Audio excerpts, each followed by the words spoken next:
सुन रहे हैं प्लैनेट म्यूजिक की शानदार प्रस्तुति। के सामने म्यूजिक डायरेक्टर टुनटुन बाबू सलहा हाजीपुर वैशाली। होली में हमरा बनाई के गलही ससुरा जान गे। होली में हमरा बनाई के गलही ससुरा जान गे। तोरे घर के सामने खोलबो रंग के दुकान गे। तोरे घर के सामने खोलबो रंग के दुकान गे। होली में हमरा बनाई के गलही ससुरा जान गे। होली में हमरा बनाई के गलही ससुरा जान गे। तोरे घर के सामने खोलबो रंग के दुकान गे। तोरे घर के सामने खोलबो रंग के दुकान गे। रंग के दुकान गे। तोरे घर के सामने खोलबो।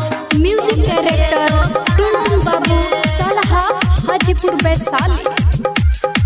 रंग के दुकान गे।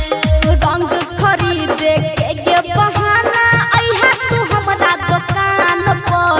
ललका पियर का रंग के देबौ तोरा हम कमे दाम पर। तोरा से हमरा इहे बहाना हो जतै मुलाकात गे। तोरे घर के सामने खोलबौ रंग के दुकान गे। तोरे घर के सामने खोलबौ रंग के दुकान गे। रंग के दुकान गे। तोरे घर के सामने खोलबौ। म्यूजिक डायरेक्टर टुनटुन बाबू सलहा हाजीपुर वैशाली। रंग के दुकान गे। राइटर राधे राघव के बना दलही तू जान गे। तोरे के माने रहोगे जाना सुनो ना अपन परान गे। राहुल के तोरे दलही तू जाना सगरो यारा मान गे।